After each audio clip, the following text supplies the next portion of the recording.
कपड़े धोने वाली बहू का शौक सास का फूल तक घिस गया। कपड़े धोने वाली बहू। शादी के पहले से ही विभा को कपड़े धोने का बड़ा शौक था। कभी नल के नीचे तो कभी तालाब के पास। अरे मेरी नीली वाली लुंगी नहीं दिख रही है। विभा की अम्मा कहाँ रखी है लुंगी? अरे वो तो विभा ने परसों ही धोकर रखी थी आपकी अलमारी में, देखो वहीं होगी। वो ना मैंने आज धो दी, मुझे लगा कि गंदी हो गई होगी। अरे कैसे गंदी हो गई थी? उसे तो मैंने पहना भी नहीं। हे भगवान, इस लड़की के कपड़े धोने की आदत से परेशान हो गया हूँ मैं। जितना तो घर में राशन नहीं आता उससे कहीं ज्यादा डिटर्जेंट पाउडर का खर्चा है। इसकी शादी करवा दो, शादी जाए अपने घर में ही करे काम, फिर चाहे घर के कपड़े धोने हो या पूरे गांव के। हाँ ठीक बोल रही हूँ, देखता हूँ मैं कोई लड़का। वो दिन भी आ जाता है जब विभा को देखने लड़के वाले आ जाते हैं। लड़की मुझे अच्छी लगी। होने वाली सास कहती है, बेटी अगर कुछ पूछना है तो पूछ लो। वैसे तो हमारी लड़की बहुत ही शर्मीली है, जो बोल दो वो मान लेती है, इसे क्या पूछना होगा। अरे कैसी बात कर रही हो माँ, मुझे इन लोगों के घर रहना है, सवाल तो कई है। हाँ हाँ बेटा पूछ लो ना, क्या पूछना है। आप लोगों के घर कपड़े कौन धोता है? सास का मुंह बन जाता है। देखो अगर तुम ये कहना चाहती हो कि तुम्हें कपड़े धोने नहीं आते तो सुन लो, कपड़े मैं ही धोती हूँ, लेकिन तुम्हारे आ जाने के बाद मैं रुमाल तक नहीं धोऊंगी। अरे चुप रहना भगवान, बहू बेचारी घर आई नहीं, उसे डराना शुरू कर दिया।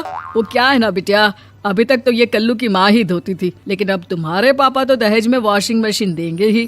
तभी विभा की माँ बोल पड़ती है, सवाल भी पूछा तो क्या। वैसे भाई साहब, मशीन की तो फिर भी कपड़े धोने की कैपेसिटी होती है। मतलब जो बिटिया दे रहे हैं ना विभा, इसे कपड़े धोने का बहुत शौक है। ये आप लोगों के क्या, आस पड़ोस गांव मोहल्ले सबके कपड़े धो दे और उफ तक ना करे। बाहर देखा नहीं आपने कितने कपड़े सूख रहे हैं? सब हमारी बिटिया ने ही तो धोए हैं। बस भी करो ना माँ, शर्म आ रही है इतनी तारीफ सुनकर।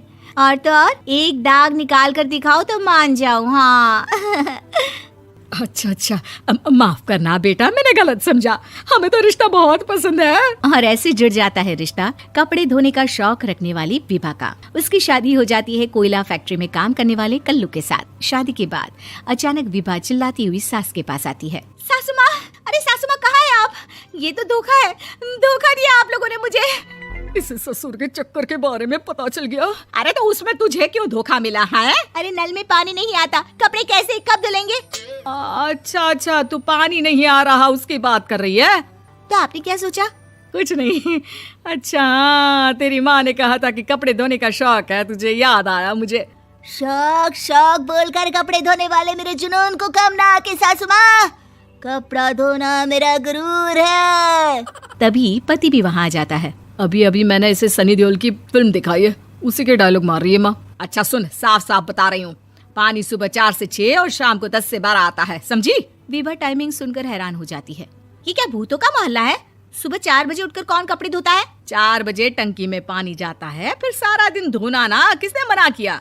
अरे कैसी बात कर रही है? 200 लीटर की टंकी में कितने कपड़े धो लूंगी मैं? सुबह ही उठ जाऊंगी मैं। अब क्या था, विभा सुबह 4 से लेकर रात के 12 बजे तक कपड़े ही धोती रहती। एक रोज सास पड़ोस से निकलकर कहीं जा रही होती है कि साथ वाली कहती है, हाँ कल्लू की माँ, जरा ये बताओ कि 2 साड़ी है, 2 ब्लाउज और एक पेटीकोट और एक नाड़े वाला लंबा कच्चा।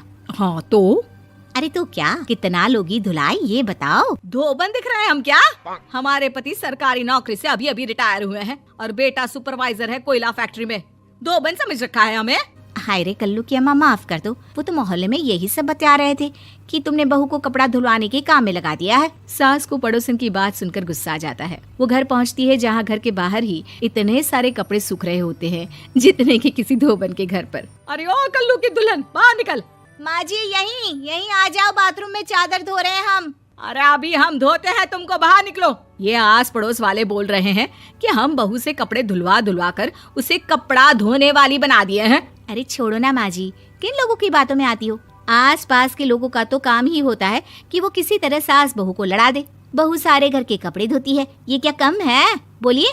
सास को भी लग जाता है कि वो बहू का ये सनकीपन नहीं छुड़वा सकती, इससे अच्छा है कि खुद ही चुप हो जाए। एक रोज सास और बहू मंदिर जाते हैं, जहाँ सास की साड़ी वहाँ खड़ी भीख मांगने वाली से मिलती है। माँ जी क्या बात है, आपकी साड़ी उस भिखारन से कितनी मिल रही है ना?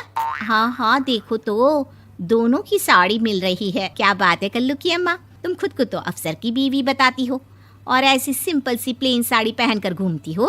सिंपल और प्लेन नहीं है ये साड़ी। तो क्या सोने के धागे से फूल बने हैं? कुछ भी सासू माँ, कुछ भी। हाँ, बने थे इस साड़ी में सोने के धागे से फूल। मेरे पति लेकर आए थे मद्रास से स्पेशली मेरे लिए 10,000 की। ताहे भाई साहब इस भिखारन के लिए भी सेम टू सेम साड़ी लेकर आए होंगे 10,000 की। सास उस वक्त तो कुछ नहीं कहती, लेकिन बहू के साथ घर आती है और अलमारी से एल्बम निकाल कर लाती है। ये साड़ी देख रही है, ये वही साड़ी है जिसे मैंने अभी पहना था। इस साड़ी में ये जो चमकदार फूल दिख रहे हैं ना, ये सोने के धागों से काढ़े गए हैं। लेकिन तू लोकल वॉशिंग मशीन ब्रश से घिस घिस कर सारे फूलों को निकाल कर साड़ी प्लेन कर दी। मुझे माफ कर दीजिए सासू माँ। और तो और, जब मैंने तुझे तेरी गलती के लिए कुछ नहीं कहा, लेकिन तूने तो सबके सामने मेरा मजाक ही बना दिया। क्यों? बहू को समझ में आ जाता है कि अब से उसका कपड़े धोना बंद। दोस्तों, आपके घर में भी ऐसी वॉशिंग मशीन वाली बहू है क्या? कमेंट करके बताओ ना।